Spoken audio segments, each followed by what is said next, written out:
It is to no surprise, on September of 2021, this year, we're gonna go ahead and see the next generation Apple Watch. Of course, that is very obvious. That is Apple's tradition.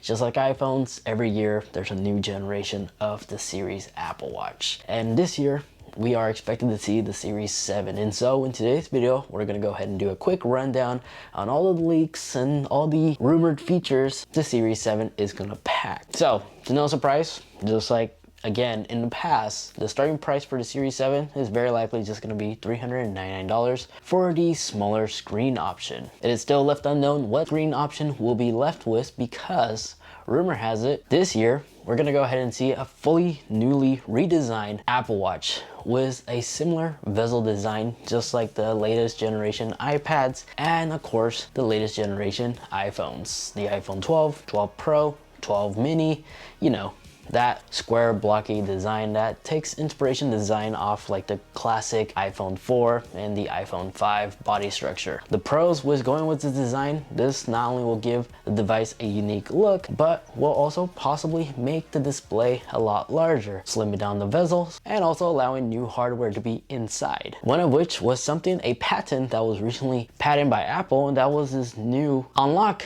ability that Apple is currently working on. Now keep in mind this is a patent and many manufacturers always patent certain designs and ideas for their future products. Sometimes it works, sometimes it doesn't, sometimes these patents just get thrown in the trash and forgotten. But this patent is clear that Apple is trying to improve the unlock feature instead of needing to hammer down the PIN code on your Apple Watch. A very recent leak that was tossed all over the internet was Touch ID coming to the Apple Watch. This is very possible, and especially since we're having a new body redesign, this gives us a lot more room for that hardware to fit nicely. Like what originally some leakers were talking about is that it's possible that Touch ID can be placed where the power button or possibly the digital crown by rotating your finger. Like it reads it while you're rotating. These two are amazing ideas. Other ideas how Apple could implement Touch ID on the Apple Watch is of course by using that biometrics scan on the display itself. This was another thing that was tossed around all over the internet, but this patent is really interesting because it is said that it's going to have a downward facing camera pointing down on your wrist, so when you place your Apple Watch on, very similar to like a thumbprint, it's gonna unlock by the skin texture of your skin or something like that. Really interesting, but I could definitely see this being possible, especially when you consider the other hardware that Apple Watches have, like the heart rate monitoring sensors, ECG, and the glucose monitoring, which we're gonna go ahead and discuss a bit more in this video. So yes, of course, we are gonna be given two new size choices to choose from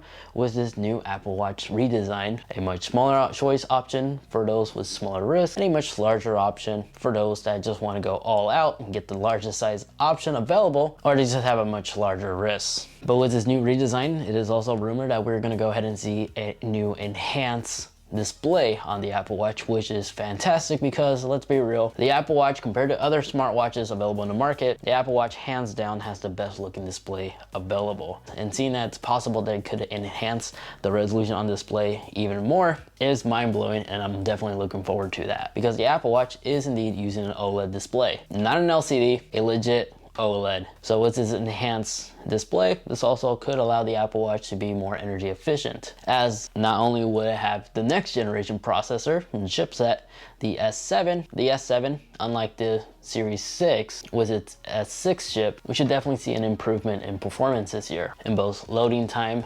multitasking, and of course, battery life improvement. Apple has been proud with their 18-hour battery life that every generation Apple Watch has been able to achieve. But hopefully with the S7, we should be able to see a legit all-day 24-hour battery life. And then just like the Series 6, very likely the Series 7, we're gonna go ahead and see an even more enhanced quick charging abilities. That's right. In case you weren't aware, the Series 6 received a feature that's only exclusive to the Series 6 where it could charge significantly faster compared to the SE and the Series 5 and older Apple Watches. So glucose monitoring will be possibly the standout feature of the Series 7. It will definitely benefit multiple users, especially those that actually have diabetes, as you can check all your levels, all that information right there on your wrist. And knowing Apple, the Apple Watch itself should be able to push notifications in case your sugar levels are dangerously low or dangerously high. And with the Apple Watch monitoring all this, of course, all this saved data is going to be placed and stored in the Fit app or Health app for you. Just like how it is currently with the Series 6, where it will automatically monitor your blood oxygen levels throughout the days, and you can look back and see all that information right there, as your Apple Watch will automatically log in all that saved data and store it on your iPhone so you can go back and review it. So yeah, this is one of the key features. The things that I like the most about the Apple Watch is that Apple is always focused on your overall health and helping its user to be more informed about their body. Instead of having to manually log in everything, the Apple Watch just does everything automatically for you. Another additional feature that was rumored to be released on the Series 6, it's very likely we're going to go ahead and finally see this on the Series 7, is the panic attack monitoring prevention. This is great to prevent any panic attacks from happening. I know this is a common complication some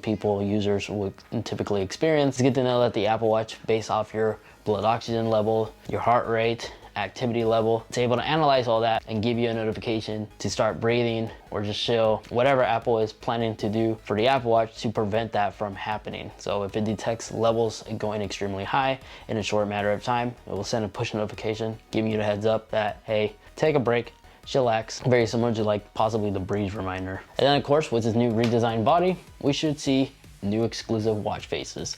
Not sure if it's going to be 100% exclusive to the Series 7 as the Series 6 and other Apple Watches that have both the 44 and the 40mm Apple Watch watch face. These displays are large enough that they should technically fit on even the older generation Apple Watch. But without a doubt, we should be expecting to see new watch faces get added for the Series 7, especially when you take in consideration that the new Disney ownership was Fox. Maybe we'll finally see like Marvel watch faces and such get added for the Apple Watch, or like sport teams like NFL and such. And then lastly, materials. Of course, every single year, Apple will always release a new material on their Apple Watch. Well, not always, but they always surprise us with new materials, like the titanium one.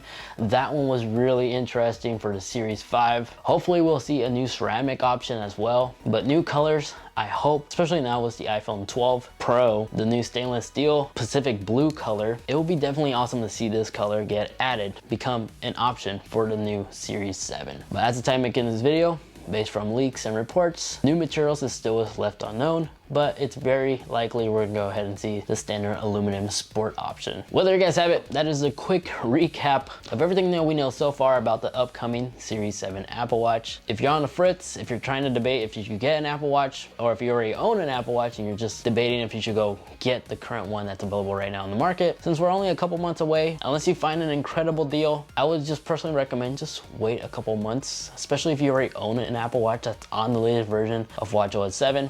You're perfectly fine. But then again, it's your call. But if you're looking for a review between the latest generation Apple Watch, I go ahead and compare them both right here in this video. And then that video way over there, that is just a video that YouTube is recommending specifically for you. Thanks so much for watching. Take care, and I'll catch you all in the next one. See ya.